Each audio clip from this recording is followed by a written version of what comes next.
It's 5:07. I'll call the CDA meeting to order. Clerk, please roll call.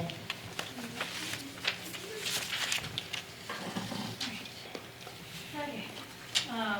So CDA, Zagami, Here. Maloney, Here. Hagadorn, Here. Knopf, Here. Jomelin, Here. Marshall, and Winkles. Here.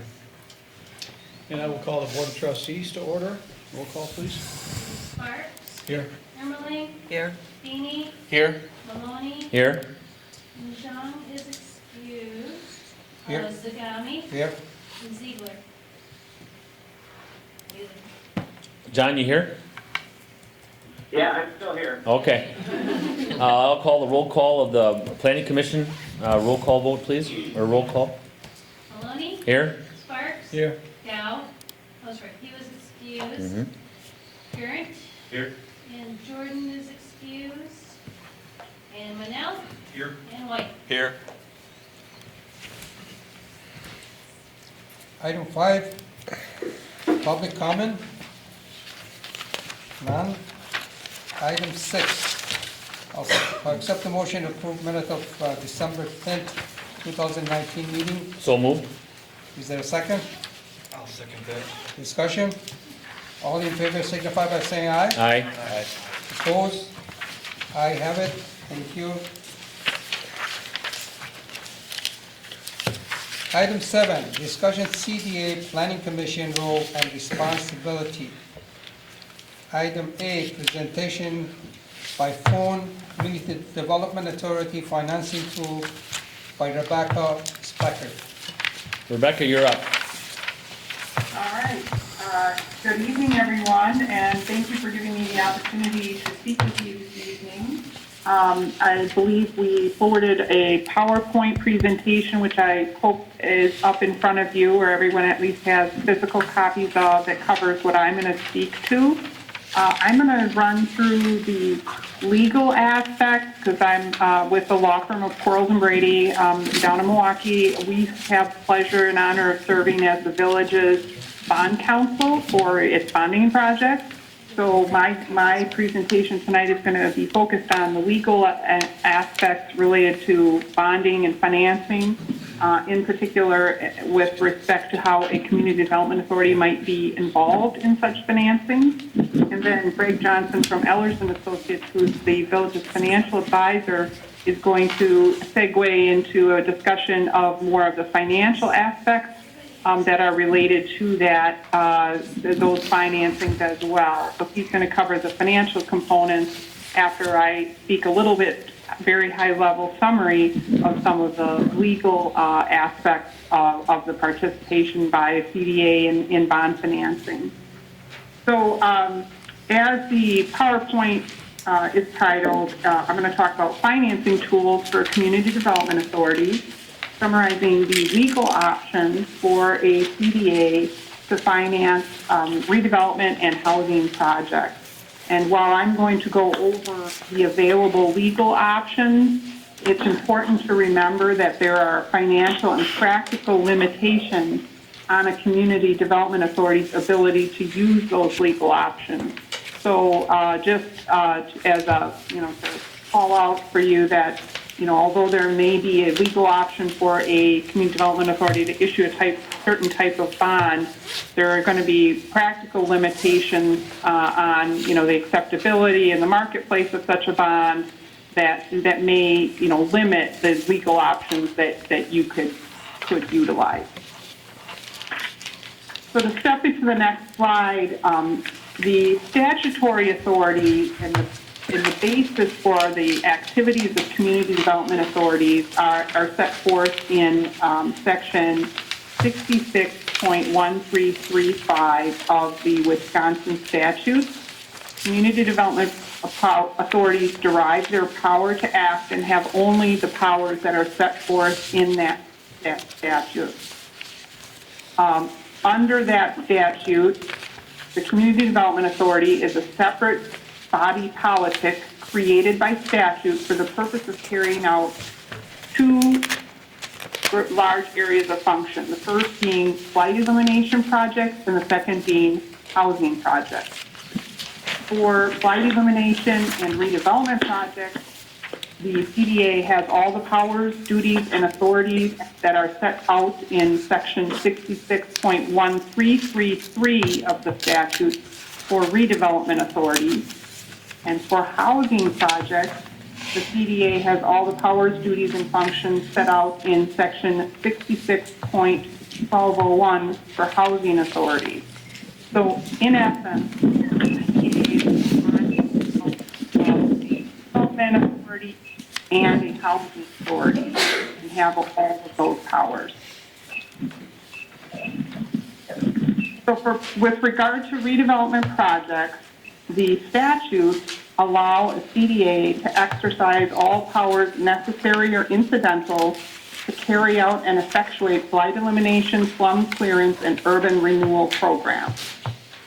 However, they are limited, that power is limited because they can only be exercised in approved blighted areas, which would be pursuant to an approved redevelopment plan, or with respect to approved blighted property. And that's referred to as spot blight, where it is limited to a particular parcel or parcels. So, and both of those, whether it be a blighted area designation or a blighted property designation, is subject to approval by a vote of 2/3 of the village board. So there is a procedure that has to be gone through for either of those, which involve things like a public hearing, preparation of a plan, and then approval by the village board of that plan, along with approval by the village board of either the blighted area designation or the spot blight designation. Included in the powers that are set forth in the statute for redevelopment projects is the ability to finance those projects through the issuance of bonds. So CDAs are allowed to issue bonds to finance their activities. However, it's important to remember that community development authorities do not possess taxing power, and so they have no ability to levy taxes for payment of bonds. And so any bonds that the CDA would want to issue would have to have a source of repayment identified and pledged, and that cannot include taxes.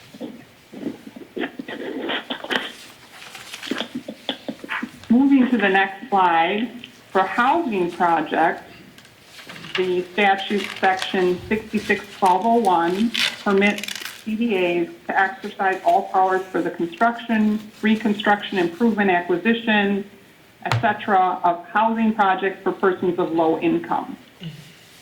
Housing, an important qualifier is housing projects must generally be approved by the village board before they can proceed with them. And again, included in the power is the ability to finance those projects through issuance of bonds, but the practical limitation is because the CDA doesn't have taxing power, another source of repayment or pledged revenues would have to be identified and be acceptable to the purchasers of those bonds. Next slide is going specifically to discuss some of the financing tools that are available. And just to list these, this is a list from the statutes. CDAs are able to borrow money and issue bonds in recognition of that borrowed money. They can mortgage and encumber properties. They can execute notes and other forms of indebtedness. They can accept advances, loans, grants, contributions, etc., from either the village, federal government, state, or county, or from any source, public or private. And in connection with those types of activities, they can give whatever security as may be required payments related to that. Last, any contract that they may have with the federal government can include conditions imposed pursuant to federal law. The next slide specifically relating to bonds, it's important to remember that any bond that's issued by the CDA is not an obligation of the village, because the village and the CDA are two separate legal entities pursuant to statute. So a bond that's issued by the CDA is not an obligation of the village or any governmental entity other than the authority itself. Bonds that are issued by CDAs can be secured from the income or revenues and funds of the authority. So if the authority has some income, for example, from a housing project, they could issue bonds that are secured by revenues of that housing project, lease rental revenues, and can be further secured by a pledge of a loan, grant, or mortgage. So, could grant a mortgage on that property to the bondholders to benefit the bondholders. A common example that we see that I've described here is a lease revenue bond. A lease revenue bond would be secured by lease payments that the authority receives in connection with the lease of property that it owns. One other item of note for bonds issued by the CDA, CDA bonds have a potential for double tax exemption that's available to investors because bonds issued by a CDA have interest that is exempt from state income taxes. So if they qualify for a federal tax exemption, they would also have the state tax exemption and therefore be double tax exempt. Next slide it describes that the village itself may issue bonds to provide assistance to the CDA.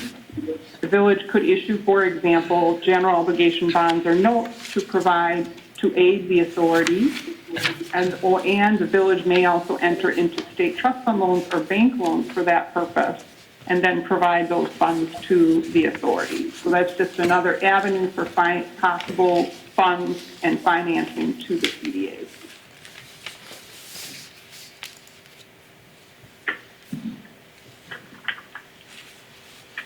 So in conclusion, and this is the last slide, please, again, keep in mind that there are practical and financial limitations on a community development authority's ability to utilize the financing mechanisms that I've described in the bond issuance arena.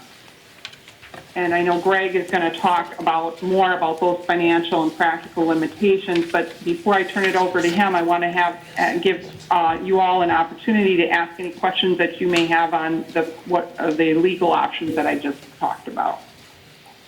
Could you explain double tax exemption?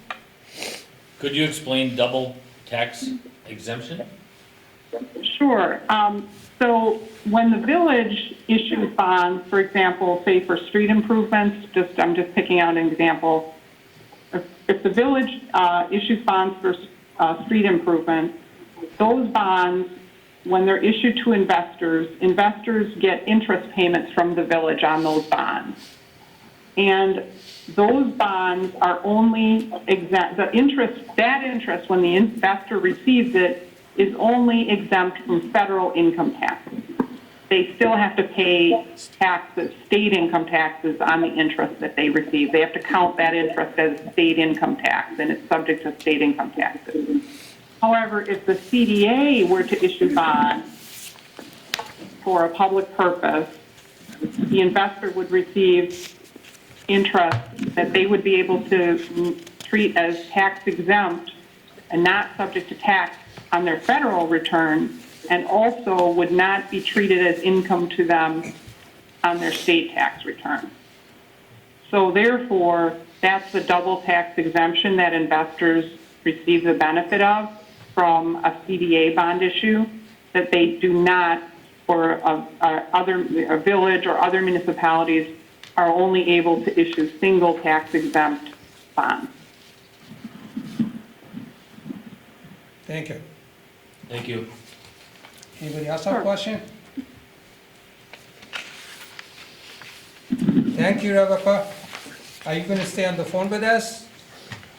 Sure, I'll stay on and until Greg finishes up, just in case some other question would come up, and then I'll jump off after Greg finishes his presentation. Thank you. That item B is a presentation CDA financing option by Fred Johnson from Alice Senior Municipal Advisor. Good afternoon. I'm going to speak to some of the practical considerations of CDA financing, to kind of supplement some of the information that Rebecca presented. And you have a copy of our presentation that's up on the screen as well.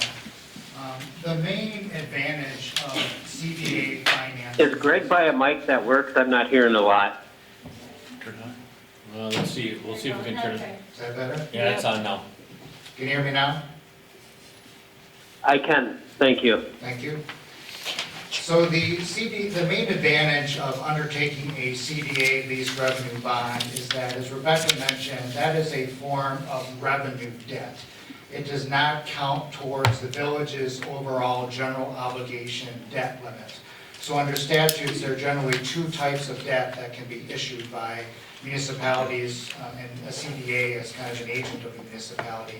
General obligation debt, which is the most common form of debt, where you're legally agreeing to have an irrepealable tax levy to repay that debt. And the second form of debt is revenue debt, where you are legally pledging a non-property tax levy revenue source to repay the debt. In the village of Weston, you've issued revenue debt under the water utility, the stormwater utility, and the sewer utility, where you pledged revenue streams from all three utilities to repay that debt service. And then the CDA has also issued CDA lease revenue bonds to finance projects both in TID District Number 1 and TID District Number 2. And so all of those forms of revenue debt do not count towards the village's general obligation debt limit. So the Wisconsin Constitution limits the amount of principal that a community can have outstanding of general obligation debt, and that can't exceed 5% of the community's total equalized value. So presently, the village of Weston has utilized 15% of its general obligation debt limit. So you have a very low utilization of that at the moment. So you have about 54 million of capacity remaining. So kind of to use Weston as kind of an example in your CDA of kind of how you use these financing tools, and using TID number 1 as an example, going back to about 2002, there was an amendment to TID District number 1, and there was a blight finding and a redevelopment plan established. And you recall Rebecca mentioned that's one of the areas that a CDA can legally operate under, is when they're involved in redevelopment or blight remediation activities. By doing that redevelopment plan for TID District number 1 and making the appropriate blight findings, that essentially put the legal mechanism in place for the village to issue CDA lease revenue bonds to finance projects within TID District number 1. Now, we didn't work with the village at that point in time, but I'll hazard a strong guess that the primary reason that was done was because there was a significant amount of investment, particularly that was going into the business park, that if the village financed that on a general obligation basis, was going to utilize a significant amount of your borrowing capacity. So by financing that through CDA lease revenue bonds, that debt could be issued and not count towards that general obligation debt limit. So from a practical consideration, the main advantage and the main reason a CDA may be involved in the financing is to preserve the municipality's general obligation borrowing limit. One of the other advantages is that by statute, CDA lease revenue bonds can be extended for a term greater than 20 years. General obligation debt in Wisconsin has a statutory maximum of 20 years. CDA lease revenue bonds can go longer. But just because you practically can go longer, or legally can go longer under the statutes, practically you still have to have an underwriter that's willing to loan money longer than 20 years. So even though you can have a term greater than 20 years on CDA lease revenue bonds, from a practical standpoint, the market in Wisconsin still sees that maximum term around 20 years, because that's really where the investor appetite may be for that type of debt.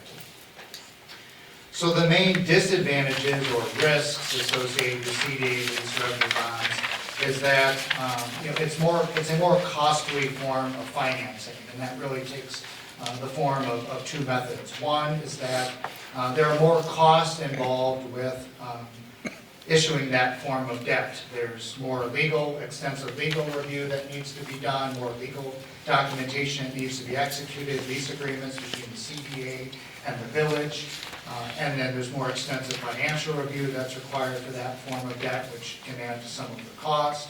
And then with all revenue debt, there's typically what's called a debt service reserve fund. That is money that is borrowed as part of the issuance of the CDA lease revenue bonds, and that money is set aside as a contingency fund. So in the event that the revenue stream that's being pledged to repay the lease is insufficient, those reserve or those funds can be drawn upon to make the debt service payments, but you're typically required under the bond covenants to restore that reserve amount as soon as practical. So that's true for CDA, lease revenue financings, water, sewer, stormwater, all those types of revenue debt have that debt service reserve. So you're increasing the amount that you need to borrow because that's typically required to issue that form of debt. You also need to have a well-established and healthy revenue stream that you are pledging to repay the debt. So while it may not be a formal bond covenant in terms of the debt service of the bond documents itself, typically underwriters want to see that the revenue source that you're pledging has a coverage level of 125% or higher. So that means for every dollar of debt service that you are issuing through a CDA, for example, the revenue stream that you're pledging is going to be, you're going to at least have $1.25. So the revenue coming in is anticipated to be greater than the debt service. So I mean, all of these factors, you know, it's a more risky form of debt. It carries a higher interest rate compared to general obligation debt, primarily because of the legal security. Geo debt has the unlimited tax pledge. Revenue debt has a non-levy revenue source, which generally speaking is not considered to be as secure from investors. So the interest rate that you're going to pay is generally going to be higher. The other consideration is if you issue CDA lease revenue bonds and the revenue stream that you're pledging to repay that debt service is insufficient and you need to appropriate other funds to make that debt service payment, say you're going to levy a tax, for example, to make that debt service payment, CDA lease revenue bonds are not exempted under levy limits. So that puts an additional challenge on coming up with funds to make those particular payments. And then finally, while it's not legally general obligation debt and doesn't count towards the village's general obligation debt limit, the village has been rated by Moody's Investor Services. Any CDA lease revenue debt that's historically been outstanding for both TID 1 and TID 2, the rating agencies factor that into the overall debt profile of the village. So it's not geo debt legally, but it is still debt that they consider that is part of the village's responsibility ultimately to repay. So they consider that as part of the village's debt burden. So in terms of how you go about executing a CDA lease revenue bond transaction, there are generally two methods to sell debt. One is through a competitive sale, which is how the village has typically sold its geo debt and a lot of its utility revenue bonds, where you put the debt out for bid and the underwriter that submits the lowest interest rate is awarded the purchase of the bonds, very similar to how you would bid a public works project. The market for underwriters that are willing to purchase CDA lease revenue bonds in Wisconsin is much more limited. There's a broad market within the state and nationally underwriters that are willing to buy general obligation debt from Wisconsin municipalities. CDA lease revenue bonds, that underwriting pool narrows significantly. So you're dealing with a smaller group of underwriters that are willing to purchase those bonds. So they're typically done through a negotiated sale where you're dealing with one particular underwriter. Local banks can purchase CDA lease revenue bonds. They need to be comfortable with the security pledge, understand the revenue stream that's repaying the bonds, and the documentation needs to be executed so they are legally issued as CDA lease revenue bonds.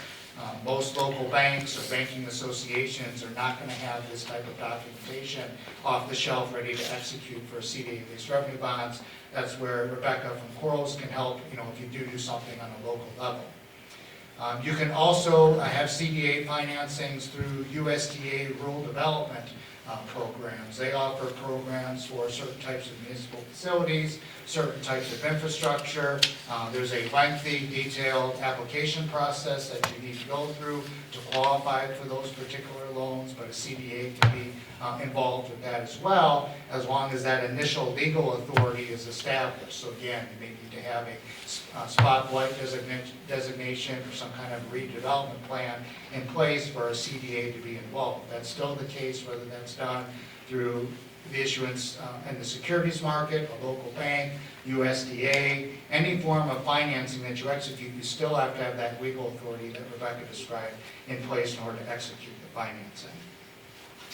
So to kind of summarize really CDA lease revenue bonds, again, the primary reason that municipalities undertake this more debt and get their CDAs involved is to preserve their general obligation debt capacity. So they can finance projects, through a revenue stream outside the property tax levy and have it not count towards its general obligation debt.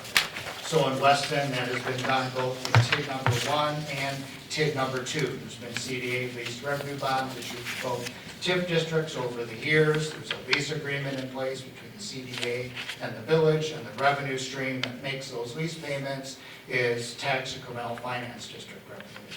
That is really the most common form of revenue that is pledged towards CDA lease revenue bond financings in Wisconsin. Rebecca mentioned, legally, if you undertake housing, the other major authority of a CDA legally, if you own some kind of a housing property that generates some income, legally you can pledge income from that housing project or development to pay the debt service on the bonds. Legally, that's all true. Practically speaking, you still need to find an underwriter that is willing to buy bonds where the revenue pledge is housing revenues. There's not a wide application of that in Wisconsin. Not saying it couldn't be done, but it's not something that there's a lot of known appetite for. So again, higher interest rates. You can still get attractive interest rates. Weston has gotten very good interest rates on its CDA revenue bonds over the years. But if you have sufficient general obligation borrowing capacity, and those TIF projects, for example, don't compete with non-TIF projects and community CIP, if you can fit those under your general obligation debt limit, you're still going to generally get more attractive interest rates. It is an option to be considered. It's been used, here in Weston effectively, certainly allowed a lot of projects, particularly in TID District number 1, to kind of get off the ground for the business park, get those projects financed and not have that count towards your general obligation debt limit. But all these, factors need to be taken into consideration in terms of the strength of the revenue source, if it's TIF, the TIF revenues that are available to repay the debt service, and still make sure that the TIF district can comfortably support that type of debt. And that's really, again, the primary mechanism that CDAs get involved is that TIF district, because that's usually the more reliable revenue stream that can be pledged to repay that form of debt. So that's kind of an overview of how you practically go through CDA financings, some of the practical financial considerations that go along with the legal thresholds that Rebecca was discussing. I'm happy to answer questions that you may have on the financing aspect of it. Any question? Just, I think a point that, I don't know if I missed it here in your presentation, but our CDAs do have outstanding debt that needs to be repaid. So I think if there was some question on whether or not we continue for the CDA to exist or to continue to meet, if there was some need or we decided that wasn't necessary, we do not have the option to close it until that debt's paid off, correct? Correct. The question, Rebecca, so you can hear it as well, is that, the village has CDA lease revenue bonds presently outstanding for TID 1 and TID 2. The CDA needs to remain active or in place while those CDA lease revenue bonds are outstanding because they are party to that lease transaction. That's right. I don't know if this question's for Greg or for Rebecca, but I know we've covered this before in probably our discussion with our TIF district. I don't know if everyone here has heard the concept of blight or determining something's blighted doesn't necessarily mean that it is like condemnable property or uninhabitable. Can you kind of speak to that concept of what blight means? Rebecca, did you want to just speak to some of the legal definitions of blight and maybe how that kind of Sure. beyond just the dictionary definition of blight? Yeah, there's the definition in the statute, the relevant statute, which is 66133. The definition of blight is very broad, and it includes things that you wouldn't necessarily think of if you just heard the word blight. Obviously, it does include, the classic dilapidated structures or deteriorating infrastructure and things like that.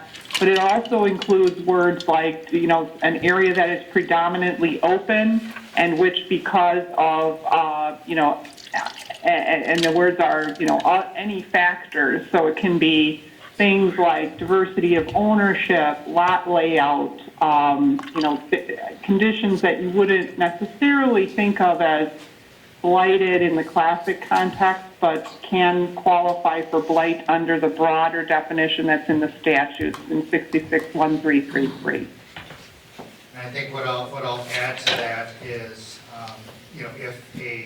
for the example of TID District number 1, when that district was created, it was an industrial district, and then there was a redevelopment plan and blight finding done in 2002 to give the CDA the legal authority to issue CDA lease revenue bonds in partnership with the village.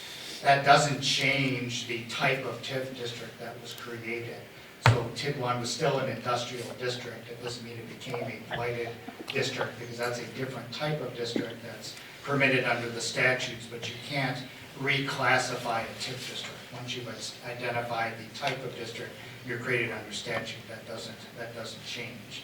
And then you'll recall back a couple of years ago when TID number 1 had its project plan amended to update the project costs, to take advantage of the special legislation that the village has secured to extend the life of TID 1 and the expenditure period for TID 1.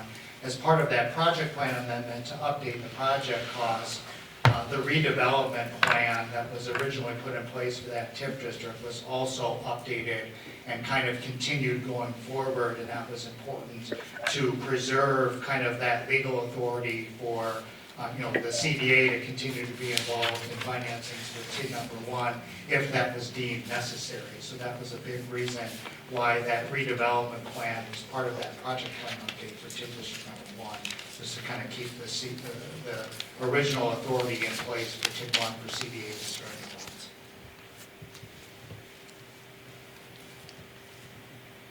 I guess I have one other question. Go ahead. So, according to the Rebecca's presentation, and I guess the statutes say that the CDA does not have taxing power, but then yet the village could issue bonds or notes to aid the authority. How does that get around? How does that not qualify, or how does that not constitute using taxing authority? So when Rebecca said that the village can issue notes or secure loans on behalf of the CDA, so that's essentially going to be done on a general obligation basis. So the village wanted to execute some kind of a financing on a general obligation basis and use those proceeds from that borrowing to aid initiatives or projects of the CDA that's legally permissible under the statutes. Rebecca, did I characterize that correctly? That's right, and maybe to the point of the question, which is, isn't that somehow getting around the restriction? The reason that that's not a problem is because that borrowing by the village would be subject to all the rules and restrictions that Greg was talking about, like the 5% limit of your equalized value. So the village, if it chose to do that, would be subject to all those limitations that it is subject to for general obligations, and is limited to that 5%.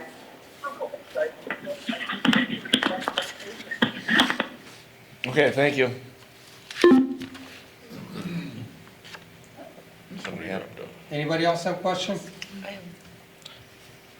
Yes, My question being that if the village does the general obligation, then that is a tax levy possible event if the CDA or the TIF failed, correct? That's correct. So if And if- the village issues general obligation debt for TIF projects and the TIF revenues are insufficient to cover those debt service payments, you can levy a tax to cover those payments, and that levy to cover that shortfall is, you can also increase your allowable levy under levy limits to cover that. Okay, but if the CDA borrows it, I mean, through whatever, is that then, and it fails, does that then still go back to the village? And Rebecca, the question was if the CDA borrows funds and the TIF revenues are insufficient to make the payments, generally there's an appropriation clause that are within those bonds where Right. it's basically, Right. It's not a legal, irrepealable tax levy pledge like general obligation debt to make those payments, but it's subject to appropriation by the village board. It would be our recommendation that the village board make that appropriation, because if you don't, and don't make the payment, you're in default. And that's going to, even though it's a CDA bond, that is still going to be a default of the village as a credit in the market. Okay, well, I was trying to figure out what would be the advantage of doing CDA doing the borrowing if we can get a better rate by the village borrowing it. I mean, if they're both going to be an obligation to the village, I guess I don't see what the advantage is. It's the main advantage is the borrowing limit. On general obligation debt, you can't have principal outstanding that exceeds 5% of the village's equalized value. Okay. If the CDA borrows those funds, it doesn't count towards that. Okay, because I was trying to figure out what would be the advantage of it. Yes, but to your point, all else being equal, if you have sufficient capacity, you can get likely a lower interest rate with general obligation debt. You've got more levy limit flexibility, but again, then that counts towards the general obligation debt limit. That's the most practical reason why CDA lease revenue bonds get issued. Okay, yeah, because I was trying to figure out what the advantage is. Great. Thank you. go ahead. It's also an advantage for investors too. It makes your bonds more palatable for investors that they get a double tax exempt off. Yeah, the CDA does benefit, there's that benefit to investors, whereas Rebecca said that, income that is earned by investors has double tax exemption, both from federal and state income taxes. That's kind of on the investor side, so I mean, that's a notable benefit, but doesn't Necessarily benefit the village. Correct. It's a good benefit that can make the bonds attractive, as you said, to investors, but that doesn't necessarily correlate directly back to the village or CDA. Thank you. Greg, just a question, on your PowerPoint, you talk about the USDA rural development, and I know we talked about when we were initially looking at a new municipal center. Explain what the benefit, if there is one, and as you look at building a new municipal center, what would be appropriate, and maybe we'll get ahead of that because we'll be discussing at a future meeting, but do people use the CDA to buy, to purchase municipal, or to build new municipal centers? And I mean, what's the pros and cons of that? They do. There's been some examples of communities through the USDA Rural Development Program that have involved their CDA to help secure funding for those types of projects. So the steps that kind of need to be undertaken to do that is, if the CDA is going to be involved, there still needs to be a blight finding, so the property where you are, building those municipal facilities, you need to do, potentially a spot blight finding to designate that area as blighted, because the CDA needs legal authority to be involved in that particular financing. Then you also need to go through and qualify for the USDA loan program as well. So there's an application and a qualification program that needs to be executed as well. Typically that form of financing through the USDA is done on a revenue basis, so it doesn't count towards the general obligation debt limit.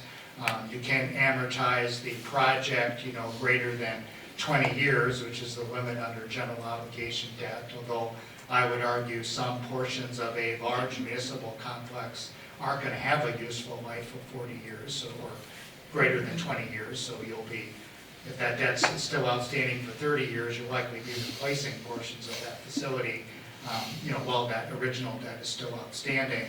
But I think the main practical concern with getting involved with that again is the levy limit, is that if the CDA is involved in rural development and issues some form of revenue debt to make the debt service payments, what you're practically agreeing to pay, most likely the municipality is going to raise that money to make the lease payments through property taxes. But again, that form of CDA revenue bond financing, there's no adjustment on the levy limit worksheet to levy the taxes to cover that debt. So if you're in the situation where your allowable levy, for whatever reason, and permitted adjustments can't cover the debt service on a CDA rural development loan for a municipal complex, the only way you can increase your allowable levy to cover that is you would need to secure a taxable loan, probably before you adopt your budget, that is equal to the debt service payments on the CDA revenue bond financing the following year, and issue that taxable financing on a general obligation basis. It's a short-term note. You draw the funds from the bank where you secured that note, and you use it to make the lease payments the following year, and then pay off that note early the fiscal year. There's carrying costs because you're going to incur some interest, but the reason you have to do that is you have to secure a taxable financing, because you can't issue tax-exempt debt to pay debt service, but you have to issue taxable GO debt so you can exempt it under levy limits. So every year, depending on whether or not your allowable levy will cover those payments, you may have to issue a taxable form of financing to exempt the payment under levy limits. So there's a fair amount of management that's involved with handling that from a levy limit standpoint. So being at 50% of our debt limit for general obligation, we would be better off sticking with that? Yes, if you're comfortable with a 20-year term and your repayments, you're going to, generally see some more attractive interest rates through that general obligation debt. Yeah, and just to provide commentary, for those municipalities that I'm aware of who have done that, it's usually the driving factor is that they want more than 20 years to amortize. And since USDA will lend for up to 40 years, in those instances they were using that, they really wanted that 40-year term to pay off the debt. Yes, thank you. Anybody else have a question? Yes? The financing would have to be within the TID boundaries though too, right? A municipal site or not? For a municipal site, it wouldn't have to be within the Okay. TID boundaries, no. But you would have to have, again, maybe some kind of a spotlight finding for that property, so the CDA is legally involved. But under the TID statutes, you can't use TID revenue to pay for any municipal complex anyway. So no, it wouldn't. Okay.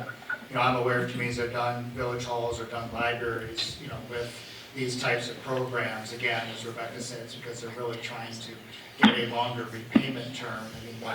The benefit of that is your payment is less. The disadvantage of that is you're paying a lot more interest. In either of those instances, I'm working with a village that did a library. They have to do a spot light designation for where they were building the library. the CDA having to own that property, so they were designating their own property blighted, so that would raise too many eyebrows, but, Okay. that, they still had to do it. Thank you. Well, Anybody else? Now, you made a comment, you said that the underwriter has to be in Wisconsin or can be outside of the state? Yeah, my comment was in terms of the market for underwriters. When the village issues general obligation debt, we'll typically see underwriters from all over the country, issue, bid on the village's bonds. When we're doing CDA lease revenue bonds, typically that underwriting pool is generally, we're focusing on underwriters that are located in Wisconsin.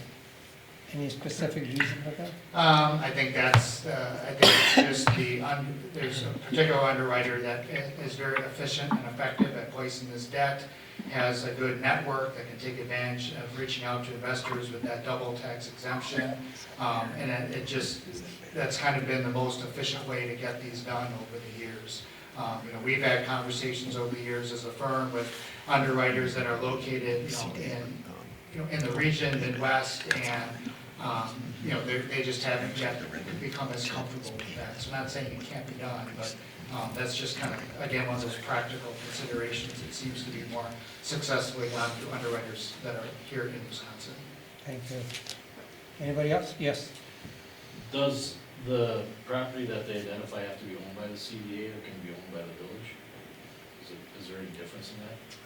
In terms of the general blight redevelopment plan, it does not have to be owned necessarily by the village. So there are areas within TID District Number 1 that are part of the redevelopment plan. The majority of that property isn't CDA owned. Well, for example, the new municipal center, if that is bought by the village originally and they want to go out for CDA funds. So Rebecca, I'll have you confirm my understanding of this. So if a municipal facility, either village hall or a library, is financed through some kind of CDA revenue debt, and the CDA is involved, the CDA has to own the property. Is that correct? They do, they would have to end up owning it because they would have to buy it in order to lease it to the village so that the village could make the lease payments to the CDA that the CDA would then use to pay the bond.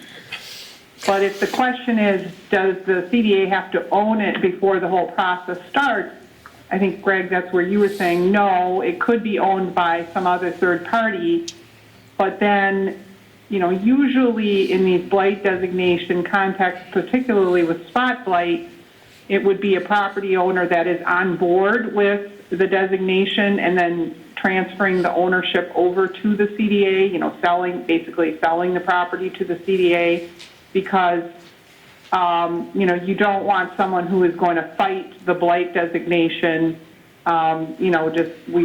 usually folks want to all be working together and moving towards the same goal.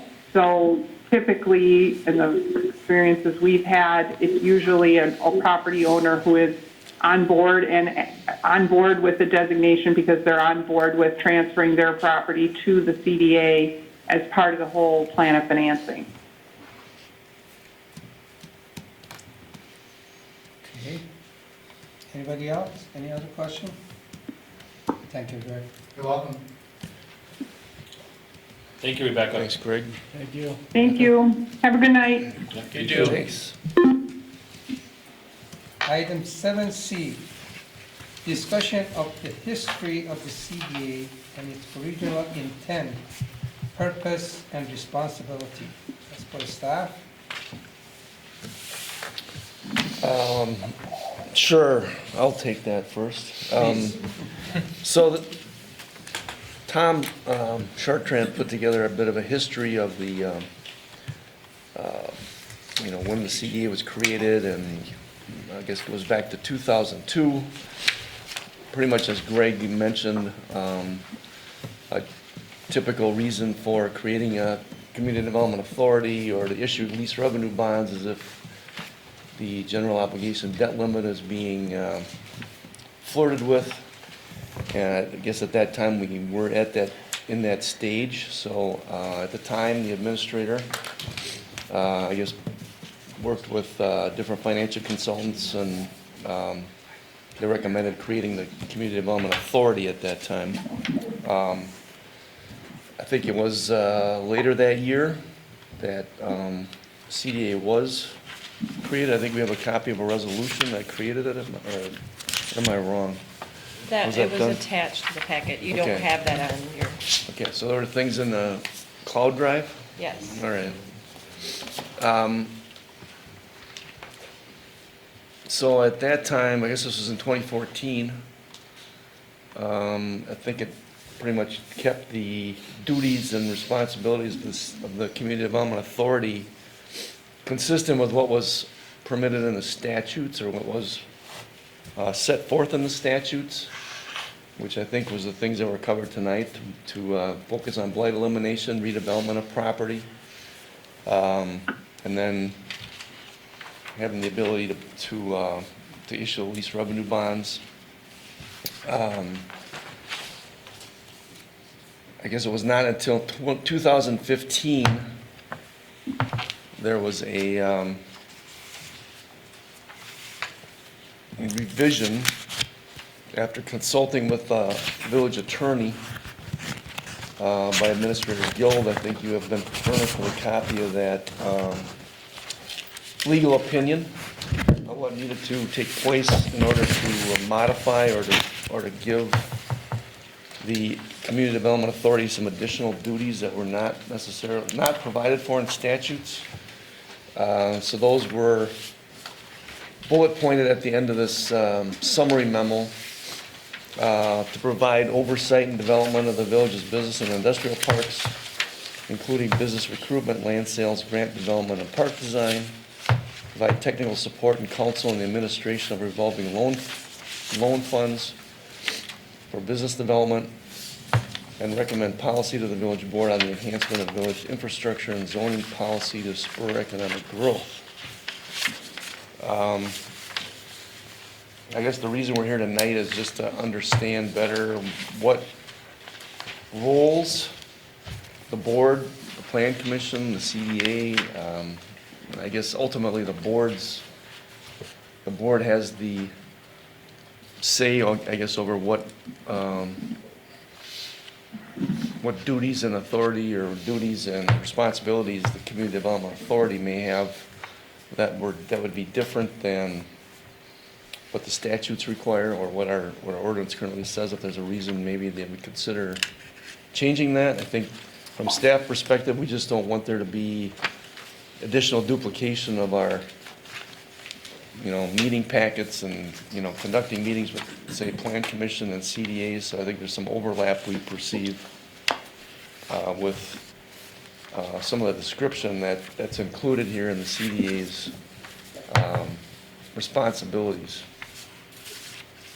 Jennifer, do you have other thoughts on that or other perspectives?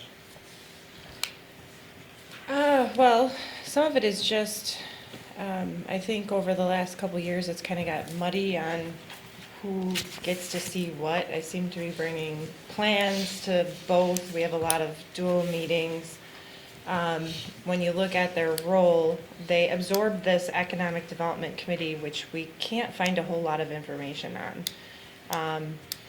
But like one of them says administration of revolving loan funds for business development. Well, we don't even presently have that. So some of this stuff we're just not sure who's supposed to be doing what. Provide oversight and development in the village's business and industrial parks. Well, really that's only Business Park North and South over there. So it really doesn't take into account the rest of the business community. The Plan Commission is the one that is basically dealing with the site plans and everything that comes in. So I guess we just want to define what, have the board kind of talk about what they want to see each committee do going forward. Because from a staff, Keith and I did not spend a lot of time with CDA. I got involved when you guys were working on the TIF plan amendment. So I got involved to help kind of steer that. Prior to that, I know the CDA didn't meet very often. I know at one point Daniel was trying to get them to meet very often, more often, but I was starting to feel like they were just, you guys were meeting to meet. And I know some of you were probably feeling that same way. So we were canceling meetings. I didn't know exactly what to be bringing. Keith didn't either. So some of this was to figure out really what is the role. Because early on, it was essentially just, they only met to talk about those lease revenue bonds. They would essentially vote on that. And I mean, there wasn't a whole lot of CDA actual meetings. So I guess kind of thinking, seeing what the board actually thinks the role of the CDA should be going forward. Is it to make recommendations to the board on, if someone comes in and asks for TIF money? Or is that the role of the plan commission? Prior to, we've never really, in the last few years, we haven't given out actual money. It's been more land sales. And the way that was handled was, the board would go through and would approve it, but it was all contingent on the site plan being approved by the plan commission. So that's how they had been done in the past. So I guess just getting the thoughts of the board on what do you see the roles of the plan commission being and the CDA being going forward? Because I know there were some concerns too about, well, are they the end all if someone comes in and asks for TIF money? We were kind of taking it through the CDA. Are they a recommendation to the board? Do you want both the plan commission and the CDA involved? I was starting to think that even those tours that we were doing, it was better for the plan commission to see that than the CDA, because the plan commission is the one in charge of the zoning code, essentially making those regulations that those businesses have to follow. So, I guess I'm rambling now, so. Well, maybe this is just a brainstorming session, and just to get people's thoughts on this, because maybe this isn't anything anybody's thought about a lot. I think we do sense that there's been these, we've canceled a lot of meetings from CDA, not really necessarily having relevant issues to talk about. We might be rehashing or just doing informational stuff. But I guess we want to make sure we're using people's time, and not wasting it, I guess. So I think that's really a reason that we want to talk about this, not duplicating or tripling effort, I guess, even in that case, so.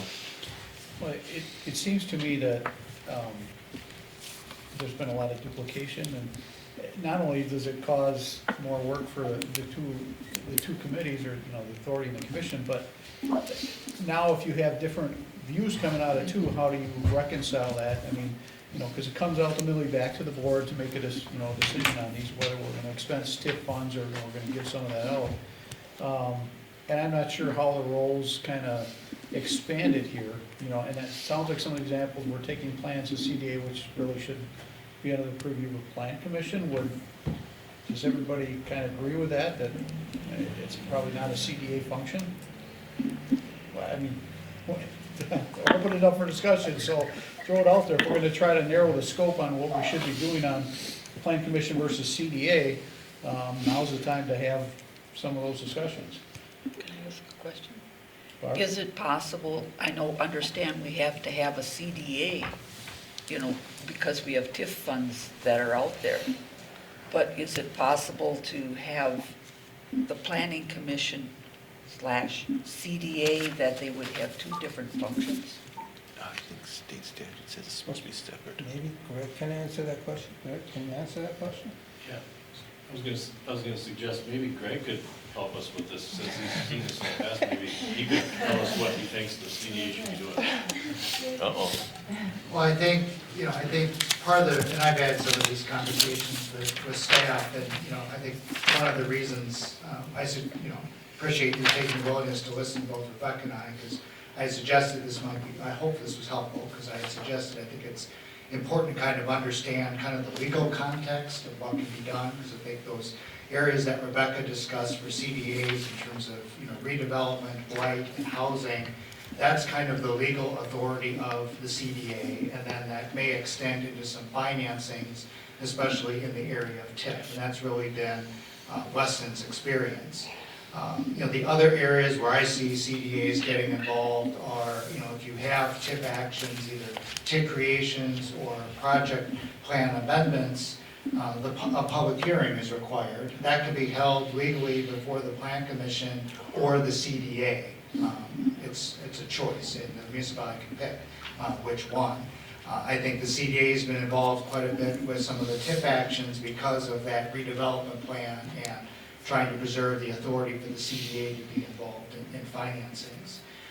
In terms of what I see in terms of CDA involvement in other communities I work with, it really seems to hedge on whether or not there is property that is under village ownership or under ownership of the CDA.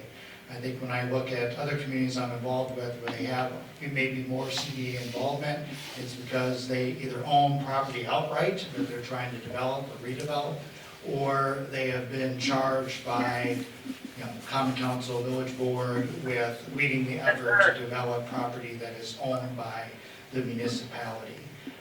Outside of that, in those two main legal areas that Rebecca summarized, it's really then under the discretion of the village board in terms of what you want the other authority you want the CDA to have in terms of an advisory capacity. So, that's kind of the context. I mean, to be candid, my involvement with CDAs is usually pretty limited to the financial aspect of it, because that's, usually either there's property owned by the CDA, which may or may not involve financing, or they want to get the CDA involved in financings, and that's why the CDA is created. So I think from there, it really just becomes kind of discretion in terms of, as I characterize it with staff, kind of those other duties as assigned. If you want the CDA to kind of have broader economic development advisory responsibility, I know examples of communities that do that, but I mean, that's been a conscious decision, and they fleshed out what that detail is. And so, I think this is an appropriate discussion, because I read through, some of those other economic development advisory duties, and, it's appropriate, but I mean, again, is there a need for it, and is it providing value to the members and to all you collectively? So just a point of clarification, we don't own, the city does not own any property. No, it's never been used that way here. Okay, and what are our loans that we have through the CDA now, in terms, and, I mean, what's our long-term exposure on our present loans that are through the CDA? So currently, we have the 2017 A that was recently issued to refund all of our TIF 1 old CDA revenue bonds. That one goes out through 2031. Consolidation. And then we have two CDA revenue bonds in TIF 2, and we currently we're looking at actually paying both of those off this year. So, but the one from TIF 1 does go up to 2031. So if I'm understanding what you're saying, Greg, is really the CDA is limited to, is basically focused on the financial aspects on CDA loans, blight, and redevelopment. Those are basically It's blight and redevelopment, and is kind of one area, and then housing is the second area, and then the CDA can, undertake financings that fall under either of those two categories. Okay. Why don't we just throw some out to the board members? First of all, do any board members, I guess, have a desire for the village to own and operate any housing authority, purchasing housing, leasing our own housing? I don't personally, but I want to hear from all board members. I do, and I realize that I'm in the minority here. And the reason for that is, even though we do have apartments going up, there's no denying that there is a severe housing shortage in north central Wisconsin. And I think that Marathon County is growing, and that in order to set up Wesson as a desirable place to live, we should have some short-term interest with the CDA potentially holding and leasing or renting out housing properties. And And I don't think that this is a permanent solution. I think that in time, the market will come to bear and more developers will come in. But in the short term, I think that this is a need that in not just Weston, but the greater area. And we should really bring in more younger individuals whose only drawback is where are they going to live. Well, we had this discussion at Planning Yep. Commission last night when we started talking about the housing study, and we understand the need, but there's a difference between us owning and trying to manage and taking care of all the leasing and, you know, I mean, there's a lot to that versus, and I'm not in favor of that. I think we can adequately address the housing needs through the Planning Commission, and we've got a lot of things that are in motion. Jen? They can also, so you could do things with current, like apartments, they can do programs. The CDA can also, it's kind of those DG funds, the Community Block Grant funds. They can administer those, so we did sit down with the city of Wausau and talk to them. So there are ways too where we could, if we wanted to do some reinvestment in some of those areas, you can do them on like even a single family home. You can offer low interest loans for that. And we would carry that? The CDA can do that as part of their housing Boy, authority. I would be in complete opposite of me. I don't think we have any business, any knowledge, any management skills at all in doing any of that. And I think government in general proves that day after day, everywhere, federal, state, and local. I'm not saying us, I'm just saying we don't belong in that arena. And we've got a lot of private people coming into play right now that know that we want housing here. And I think we ought to let that stay on their side. I yield to Steve. Yeah, I can just tell you about my experience, and I agree. Michelle's had the same experience regarding some of those programs that are out there. There's federal money that comes through, and they're given to the communities. The communities then set up different types of financing. The one in Wausau is set up a certain way, where they have to make payments and goes there. Well, I think in Marshfield, when I was there, Marshfield's was different. They would do set up the loan, if you would, to repair the roof, put in the insulation, put in windows or whatever. But it's usually on a very old building. And the idea was to keep the people that were living there able to live there until the property was sold or they passed away. So you would see over time, some of these people, 15, 20 years, they've been in this house and they haven't been making payments on the roof. But then when they pass away and the family sells the house, then they got to be paid. There's different ways of doing it. I just know that it does, you need to have somebody that's on top of it. That's been my experience. I don't know, Michelle, if you want to. It would be very naive on our part to think we could handle that. There's just so many different avenues out there privately than to bring that in-house, in my view. And you would probably have to hire almost a full-time staff just to manage it. Or a company do it for you. I was involved, when Maintenance and this was a everything town else. or just a village, I think it was a town, we had a revolving loan fund committee here. And we got burnt, you were on there, Michelle, with Randy, I think, we got burnt heavily. And we had really experienced people on there. And we were taking some risk with some great entrepreneurs, but we got burned heavily. I think Michelle can speak highly of that as well, because I think she had to do some work out at the golf course that they back as a bank as well. Yep. And it's not fun taking over that No. stuff and trying to manage something that's not in your wheelhouse. It's not in your wheelhouse, nope. We have a lot of projects going on right now, a lot of things that are happening. We got 4 or 5, 3, 4 at least, that are, Quite a few, yes. Charossi's got 2, we got several other ones, we got Raleigh's, 4 or 5 at least. Husheng, I'd like to hear from John and Husheng on this. John said he agrees. Against. I agree. Yeah. Against, okay. Husheng? Yeah. I don't think we have we don't have the staff and capability to do that, although Laura made a comment, we can hire a management company to manage all these and do all the work we want them to do, but still I'm not sure is risk for the village and it's a lot of effort. Big city housing projects. There are developers that are willing to do it, and I think we should give them an opportunity to do it. Yeah, So, I agree.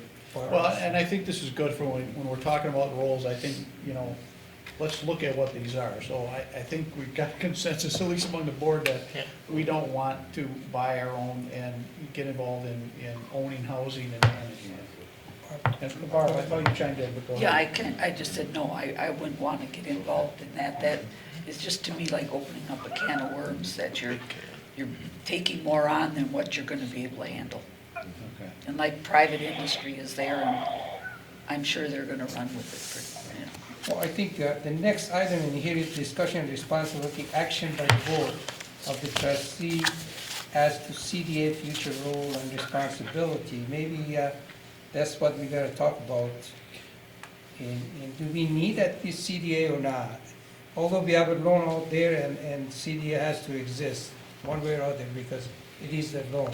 Well, I need to understand in 15 why and whose direction was it to give the CDA more? Why, I mean, some of you were all here. What was being spoken of in 15 that we felt we needed to do more with the CDA? Why did Daniel start this process? Well, some of it had to do with the Camp Phillips corridor plan. Okay. So some of the ways that the CDA can be used would be if we were going to implement some of the plan. Either the village can purchase property or the CDA can purchase property. So some of it can be, those lots are considered blighted because they're single-family lots that you can't do anything with for development unless you acquire some of them. So the CDA can be used to purchase those. So as they would go up for sale, the village or the CDA, which one has the capacity, could buy those, and then they could be assembled and then sold for development. So, Just stop right there. So if either one can do that, then why would we need the CDA if the village could? well, they did the CDA way back then because they needed to, back in 2002. Because originally, the TIF was created by the Plan Commission, and the Plan Commission was responsible for it. I still had the Plan Commission involved with the TIF amendment because we actually added it to the comprehensive plan. So if you remember, everybody was there for that. So it's become part of the comprehensive plan, both of those TIFs. The TIF 1, TIF 2 plan amendment. But it gets muddy when you start adding these extra duties that are more like the economic development aspect of it, because we've never really had a committee that's talked about economic development, but the Plan Commission tends to be, because they're dealing with the businesses and the site plans, they tend to have more of the pulse of what's going on with business and economic development out there. So these three things got added, and that's where things start getting muddy, at least in my mind, because I'm like, okay, am I taking everything that comes through? Does it have to be seen by the CDA? Do they need to see a bunch of these plans that we're doing? Because that's all talking about economic development, Schofield Avenue plan, the upcoming Weston Avenue corridor plan. But that really says they're only dealing with the industrial park, which in my mind would be Business Park South, and then the Business Park North, which there's more happening on South, but a lot of our development has happened outside the TIF of late too. So I guess in my mindset, I like processes and where we're taking things. So when I get someone that comes in and has a development project, like we met yesterday with someone who's looking at potentially doing something, it's in TIF 1. But it's not in the business park, so, where would that go? Most likely, the Plan Commission would be involved in it, but there could be TIF financing, so I think what we're trying to get from you is, what is kind of going to be going forward, our process? Who do you want to see things, review things before they come to you? Does TIF financing have to go through the CDA? No. Okay, so, I don't like committees, we had this community life and public safety committee here, and it was kind of the same thing. You had outside bodies that cover both public safety entities, and they basically had no role. They were trying to create things to keep the committee busy. Well, it's not fair to committee members that are gonna come here and spend their time if they don't have a legitimate function, you know, to perform. So, it seems to me that the CDA really is dealing with, you know, the blighted redevelopment and financing issues. So I think those should be the things, the roles that we give to the CDA and those other things that you've been kind of wondering where does it go, or send it to both, this really should go to the plan commission. That's my thoughts. I'd like to I hear would from. agree. Because we were even wondering, because development agreements, a lot of these things, they're gonna have a development agreement with that. Mhm. Well, who should see that? You know, Keith and I talk about that. Well, if you're going to both, you're kind of spreading it out there, and then one of the groups doesn't see the other side. Right. So technically, I think it should go to planning, myself. Mhm. Jessica, did you have something that you I wanted was to gonna add? comment, the question was asked when, who would buy the Okay. proposed houses? And one of the comments I'm looking to the future, if we're looking at borrowing for a municipal center, Greg just showed us some projections, we're looking at going up to 40% of our geo borrowing. That's where the CDA would come in. Our debt policy allows us to go up to 65%, but obviously you don't want to go up to that 65% right away. So that's where the CDA leads revenue bonds, and then we could go with a TIF increment supporting that and purchase those properties. And that's where the village board would be up to the top. And just as an example of why the CDA would step in. Well, and that's where I think we gotta narrow this down, and obviously Jen's gets a little frustrated, I know where to go with it. Todd? I think historically, back to 15 with all this stuff, it was really so you could use TIF or CDA money to hire somebody to go recruit some of these big boxes. I think that's purely the only reason these extra clauses were put in there. Okay.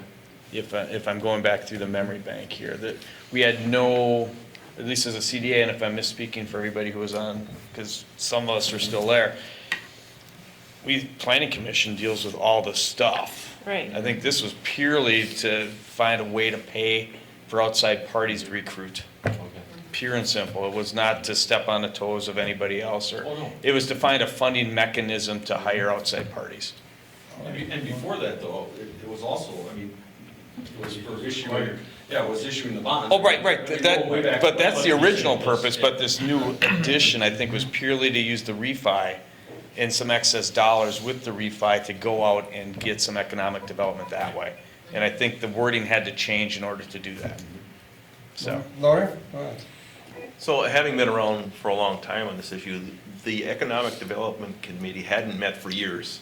Those of us have been around, I think, as long as 5 years it hadn't met. I didn't even know it existed. Well, I can't But it was find in much the, about but it it. was in the ordinances. So the plan was, when we looked over reorganization of committees, was to try to fit in, we needed some economic portion, and felt the best fit was in the CDA because it was dealing with economic redevelopment, blight elimination, which would economic development. right. So that's how it got woven into the CDA. To Whether turn that's- off the music, press 1. Okay, whether that's appropriate for it to stay there now, who knows? It's 5 years later. So that's part of the reason. In fact, I was president when those committees were rearranged and redefined.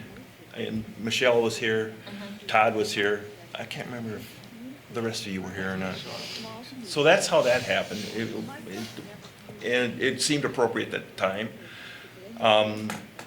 Of course, then the economy hasn't functioned as it was believed to be. There are some things that nobody saw or could predict, and who knows what's going to come within the next year. But at any rate, that's how that happened. As far as I know, as chair of the CDA, we refinanced all the TIF, was it TIF 1 debt? Consolidated all into one big loan, reissued the bond, saved a boatload of money when we did that. And when we made the payments, we extended the loan out further, but we made the payments small enough that the current increment in the TIF that it's generating right now paid the loan off without any further development in the TIF. That's the way I understood it. If it's changed, let me know. So that was that was a big accomplishment at that. It was $19 million. Yes, 19 million. Biggest loan I ever saw in my life. But at any rate, that's why that was done. We saved interest. The first year, we saved hundreds of thousands of dollars when we refinanced. And our increment that we are currently generating in TIF 1 is paying that loan without any addition of the, an increment increase. So if there was somebody that wanted to build in TIF 1, that would be more, that's gravy. More money. We could either pay the loan off quicker, but there are some, I think there's some pre-penalty clauses in there. After so many years, you can pay it off. We tried to pay them all off, but there was one loan we couldn't pay off early, and that one we just paid off last year, was it? No, that was paid off in the same year of the refund. But we couldn't consolidate it in with our, Right, you as I couldn't recall, consolidate Greg. it, but we could. Yeah, you could just pay it off at maturity, so we didn't. Right. We didn't bother with it. So that was a good deal, and the CDA was involved in that because they floated the loan. It didn't affect our debt limit for the village, therefore kept it low. Yeah, the village could have paid that off, could have financed the loan, but the CDA, it didn't hit the debt limit for the village. And that was a good thing because there were some economic plans that were coming that were gonna cost money. And we wanted to have that cushion in the general obligation to finance those things if we have to. We also had bonding and limitations or capacity the CDA had to borrow money against the TIF. That's why we extended it out another 5 years. So that there were projects that were going on TIFs, such as even the Weston Avenue, we were talking about, it's in the TIF. TIF money could be used to finance that. TIF debt is my understanding. I could be wrong, but I think I'm okay on that. Right. So that could be used, and that was the reason to do that, is that we had any projects that were left that were still in the TIF, that they could be financed with TIF financing, and it wouldn't hit the general obligation debt limit. That's my understanding, not being a banker or finance person. I think I've got this fairly well. But that's why that was done. Whether we use it or not, that's fine. If we don't want to use it, that's fine. But there are things that are in the TIF that could be done.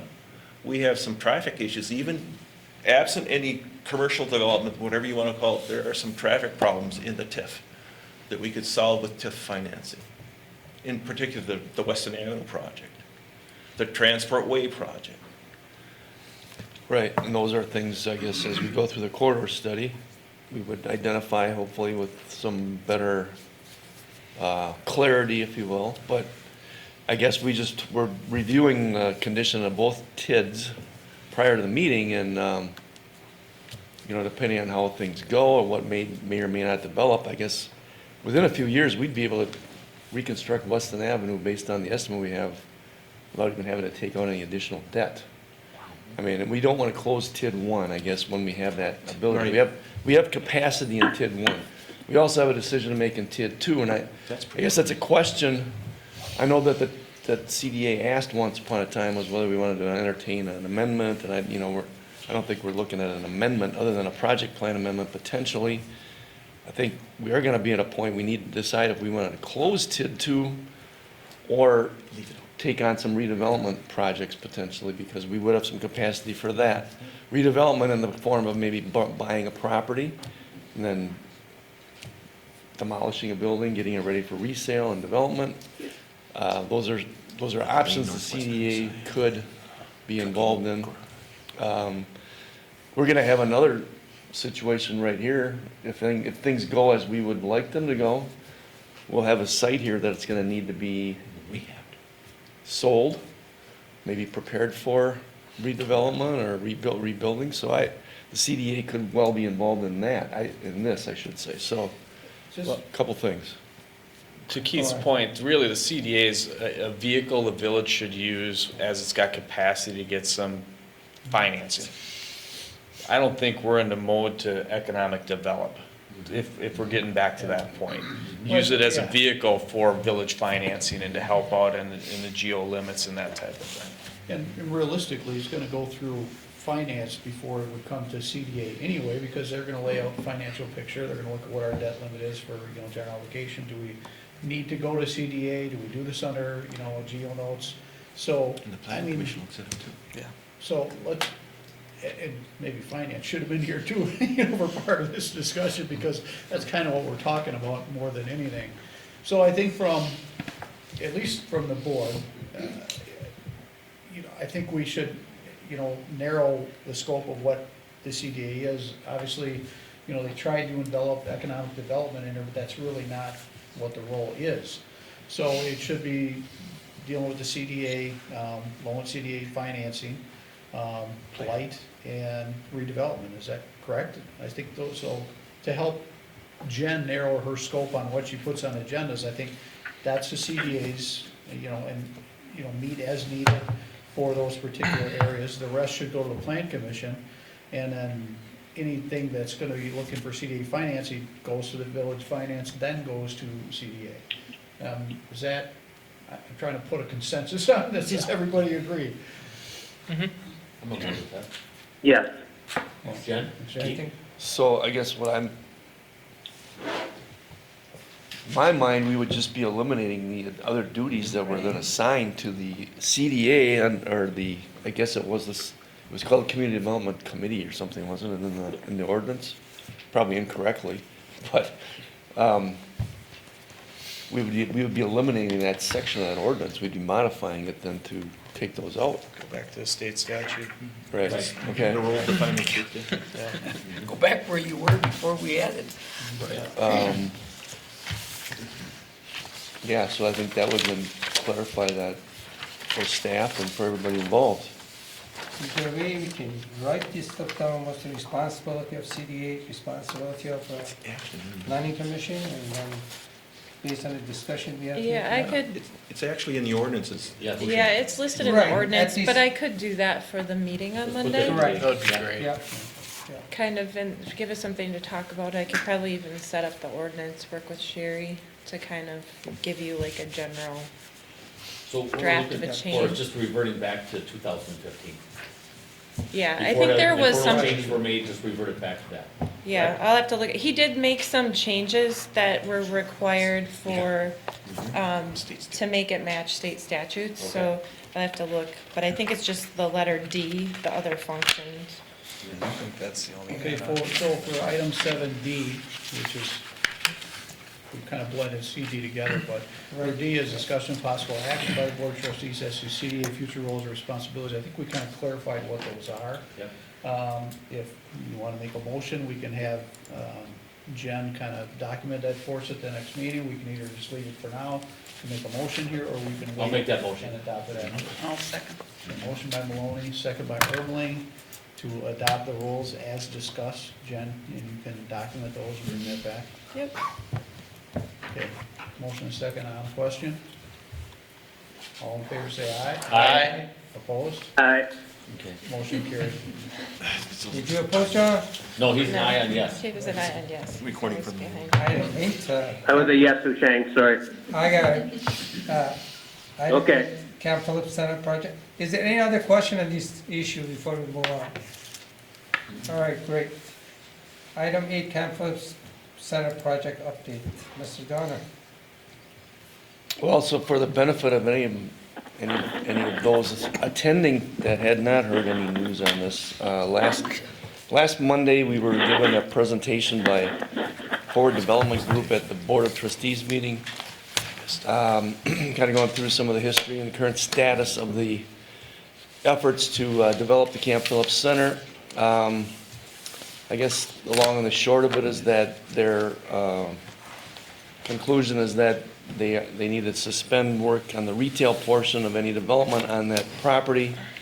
The main reasons being wetland impacts and the resulting impasse that we have with the Army Corps and the DNR to obtain a permit, the reduced acreage of the development, extraordinary infrastructure costs, unsupportable land acquisition costs, that's too high land prices, the changing retail landscape. So that was put out as a press release. You probably saw some news feeds on it. So you have a copy of the presentation in the packet. You can see some of the other detail, but that was the gist of the discussion we had with them. Forward Development is indicating they're continuing to look at other development possibilities. not necessarily of the retail type and not necessarily in that quadrant, maybe other places in the village, but we also hope that other developers look at other possibilities. Along those lines, we did have a meeting yesterday with another developer, as Jennifer mentioned, that's looking at some residential projects. So hopefully, we'll have some movement on some things, but I guess as we discussed yesterday at Plan Commission and even tonight, I guess, going forward with this Weston Avenue corridor plans, to maybe changing our focus to try to get some projects done in TID 1 that we are going to have the capacity to do. I think that's going to be very important. I think Weston Avenue is going to be a critical project for us. Yeah, I guess I did also include here the current status of any expenditures we had on the Camp Phillips Center and Camp Phillips corridor. Some of that stuff got intermingled, if you will. There's a total outlay that we had at the time this was put together, about 3.2 million, just under 3.3 million. We do have this ATC, or this overhead power line relocation contract with ATC that really allows us to recover any deposit we have made with them for the estimated cost of that entire construction. So that's going to be somewhere in the range of $2 million that's not going to be spent, and we can ask for that to be refunded if we are discontinuing that. I guess in the end, we have about $1 million of investment in planning activities, transportation impact analyses, things like that, so. So you said if, it's done. So when are we gonna ask for that money back? I guess that's up to the board. I know President Wally asked for that to be on the board meeting on Monday. I don't know whether we want to give FDG the opportunity to take that contract on. I don't know. I mean, and pay us back for our expenditures. I think the sooner the better. Okay, Ask for that so money back. Is that money earned interest Yesterday. at all? I don't believe it does, no. No? Is that That's a good school question. account? Is it in What's the school question? account? The 2 million deposit that we have with Deposit ATC. there with ATC, I was wondering if earned interest on that. Well, right now it's money Probably back. not. I'm sure there's gonna be some penalties or interest or something, but, Well, I there's, mean, the yeah. sooner we ask, the sooner we eliminate day to day, so. I don't think do we really need board action on that? Yeah, If it's Yes. eliminated, yes? Yeah. I would say so, just to Can- make it clear. Can we act on it tonight? It's not on the It's not. agenda. It's not on the agenda. Okay. It's just put it on the agenda. It'll be on Monday's agenda, and I think, we'll formalize that, Okay. contacting and trying to get our money back. And We should, Gary. end the contract with Gary has a question. Gary, go ahead. ATC. I'm sorry. Keith, is there some rumors that the development company's coming back for residential development? And looking for TIF money for that as well? I think every developer that walks through the door is looking for TIF money. That's the first question they ask. Well, and it's what we're talking about, it's because of the regulations that are put on by municipalities. I mean, I understand that we all want nice communities or nice subdivisions, but when the developers required to put, sidewalks, trees, storm sewer, curb, gutter, all of them things, and with the development costs right now, and housing costs, or even commercial costs, the developers are, I think all of us know that, developers aren't just knocking on the door, ready to come in and develop anything, because there's nothing left, what it is a whole handful of risk, with not much for reward, so I think that's why you see people asking for that. There's more demands put on by municipalities and requirements put on by municipalities, not only the village, the city of Wausau, everybody wants more to put on the developer side because they don't have the money themselves to put into it. And the developers are willing to do something if there's some money kicked in towards those improvements that are being required. So I think we all know that already, but my question was, is the same group that's got this much money spent on this, the center on the intersection there of Camp Phillips and Weston, are they gonna be creating a residential development and asking for the TIF money to be supporting their sewer and water and roads for them? Can I answer that question? They can ask whatever they want it, but that doesn't mean we're gonna agree with that. Yeah. So we can't stop them then saying, don't ask for whatever. They can come and ask anything they like to, but it's up to board to make a decision to say yeah or nay to it. Sure. In open session, at our last board meeting, they did say in in a month or two, they will see if something's viable and come back to the board. All right? If you recall, the TIF is actually an industrial TIF. And there is restrictions that you can use it for a mixed industrial, commercial, and housing, but you can't use it only for housing. That's my understanding of an industrial TIF, or commercial TIF, whatever you want to call it. That there's some restrictions on whether you can use it strictly for housing. Am I mistaken? In industrial TIF, at least 50% of the area has to be suitable and zoned for industrial development. And there's, basically the cost has to go, any project expenses have to go in to promote general industrial development. So So you gotta be careful about how you, the way you define your TIF puts handcuffs on you as Yep. how you can spend it. Well, currently, we have 4, 5, 6 different things going on with possible future development for housing, correct? And none of them include this, right? Right? Include, None of them have TIF. Right. So I can't imagine if another development would come in for housing, that we would switch gears and offer that to that one and not to the 4 or 5 that are there. Gary, in our conversations with FDG, Reader's Digest version is they can come back with a plan. The Camp Phillips one is done. I mean, it's done. So we will treat, if they come back with any, development plan, or they're looking at anywhere in the village, it's gonna run through the same lens that we normally would on Plan Commission. It would go through the same financial lens that if they're asking for TIF, we would ask Ellers to do a financial analysis to determine that that's gonna pay off our TIF fund. So really, as far as that project, it's done. If they come back with another one, it'll be no different than any other developer coming in here and saying, we've got interest in building this. Okay, we'll listen and look at the financials and see if it's, see if they ask for TIF money, it's gonna go through the same financial analysis any other one would. Go on. so I guess to follow up on your question, and maybe the answer we need to be giving people is, what is being asked that can't be done but for providing you TID assistance?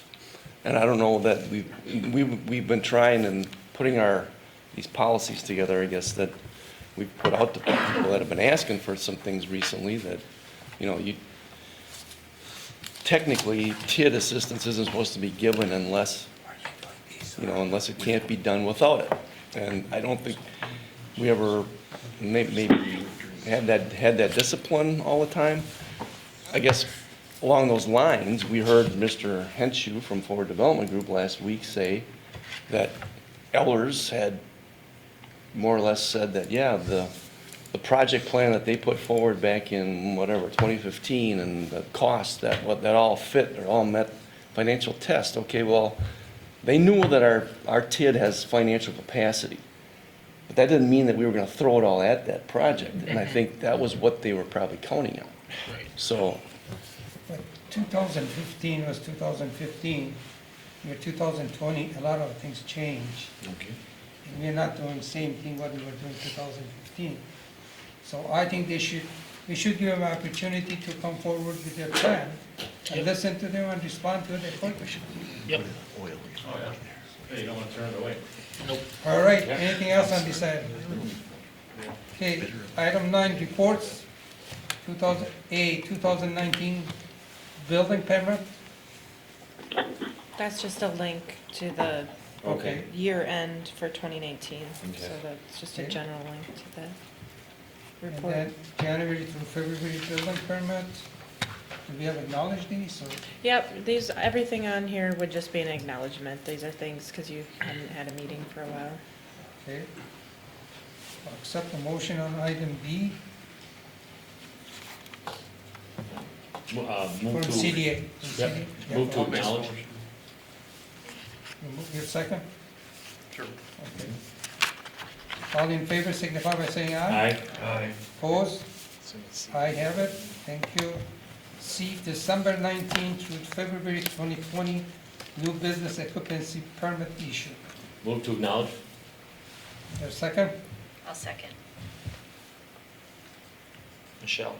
Chuck, you're second, all right. Speak up. All in favor, signify by saying aye. Aye. Opposed? I have it. Item D, voucher from 2/10/20 to 2/23/20. Move to acknowledge. Are you getting all these, Robert? All in favor, signify by saying aye. Aye. Opposed? I have it. Item E, ED Coordinator Monthly Report, Tom. Yeah, so I've been making the rounds in the community, speaking with a lot of businesses here. It's all been really great discussions. I think kind of the gist from what I'm getting is a lot of the businesses, and you guys all probably know this, don't feel quite represented in the community. So I've just been going around telling them that, you know, I'm somebody that they can talk to, somebody that's gonna go to bat for them. And I think a lot of them really just want more communication. They've all kind of expressed to me that they felt in the past, they really didn't get any explanations. Maybe at times our customer service wasn't, you know, where it should have been. So I've been just trying to mend a lot of those bridges. I feel like it's going really well. Yeah, if anyone has any questions, I'd love to take them. Well, you're still smiling, so that's good. Right? And the last time we talked about this, have you started to bring donuts? I have not. It's a huge bridge, I'll tell you. Bring some donuts, bring some fruit, whatever, so you'll start just, you know. No, I think just the more contact, the more you going in there, I think we're gonna see a change. We're gonna see a change, so. I think we're already seeing. Yeah, I do too. I'm hearing a change. I'm hearing. Well, you're gonna start seeing a change, yeah. Tom, why don't you give some thought to it, see if you can find a way to communicate with them, and what else we can do to communicate with the business community better. Yeah, so depending on when you guys would like it, and depending on which commission, I know we were kind of talking about that earlier. Now you're CDA, just work it out, then we change it. I'm gonna kind of draft a list of a lot of the recommendations that the businesses have given me, regardless of if it's relaxing the code in some areas, or you know, better customer service, or working on where our landscaping code is, or anything like that. I'm gonna draft a list. It'll be, I'm not gonna reference the businesses by name, just more or less kind of what they all recommend, and then just rank them, you know, top 10 things. Hey, can we work on this? And then, you know, depending on if the CDA or if the board can, see where we can maybe tweak those in favor of the businesses. Well, to probably clarify for Jen, probably plan commission. It's plan commission. Yeah, planning, Yeah. yeah. Okay. But still, you gotta come up with a way to communicate with the business community. There's some, Communication with them. yeah, there's some things in the audit that after he gets his feet wet a little bit, one of the recommendations was to put together kind of a business task force, so that's something that will be one of his goals for the year, is to kind of get that in place, so. Good. He's out right now meeting the different people and kind of asking, he hasn't had a lot of luck. He's been trying to get, you know, people to highlight businesses in the newsletter, kind of bringing that up. He's asked, I think, 4 or 5 of them, but haven't gotten any responses. So. But we do it for free, right? Yeah, he Okay, just so- wanted to kind of, you know, highlight a business or, yeah, so. And Really? piggybacking off the business task force or business board, I've got overwhelming support from a lot of businesses whenever I brought it up. They all think it's a great idea, and so many of them would be part of that, so I really would like to get the ball rolling on that. Okay, any question for Tom? No, good job. Future item 10, next meeting for CDA is Tuesday, April 7th, 2020 at 5 p.m. I think it probably will be as needed going forward. Okay. You just let us know. Yeah. Yep. I'm just reading the agenda. Yeah, I know. That's fine by me. And I have the wrong date for Board of Trustees. I don't know what I was thinking. They I wasn't actually gonna meet say next anything. Monday. I was in April mode when I was writing, I think, so. Are the rest of them are correct? Yeah, well, not the board meeting. 4 to but 16, right? Board would be March 16th, Yeah, yeah. Next meeting, Board BOT is Monday, March 16th. right, April 16th. March. March 16th, March yeah. 16th, yeah. I just wrote the March wrong. yet. Wow. Next meeting for Planning Commission, Monday, April 13 at 6 PM. Remark from the staff, Good stuff. board? I'm gonna thank Greg for attending. I mean, everybody else too, but you, educate me. Yeah, I appreciate it, Greg. For board, my next open door meeting will be next Saturday, I don't have my calendar right in front of me. 21st. Thank you, the 21st, at It's in my head. Vino Latte, again, from 11 to 1 for all who would like to stop by, talk more, give me your thoughts, ask questions, any concerns. I look forward to it all. All right, Looking for adjournment from the, planning commission? Move to adjourn. Second. Second, on the discussion, hearing none, all those in favor say aye. Aye. Opposed, so carried. Looking for a motion for adjournment for the Board of Trustees. Move to adjourn. By Feeny, second. second by Zagami. On the question, all in favor say aye. Aye. Opposed? All right. Good night, John. That's the motion to adjourn Yeah. CBA. So moved. For a second, I'll second. all in favor, signify by saying aye. Aye. Opposed, I have it, thank you very much for coming to the meeting. No, we're not. There's no opposition. Good seeing you. Yeah. What? Go back to the way it was before 15, meet once or twice a year. Well, I was of some use today anyway. A couple of years we went once a year just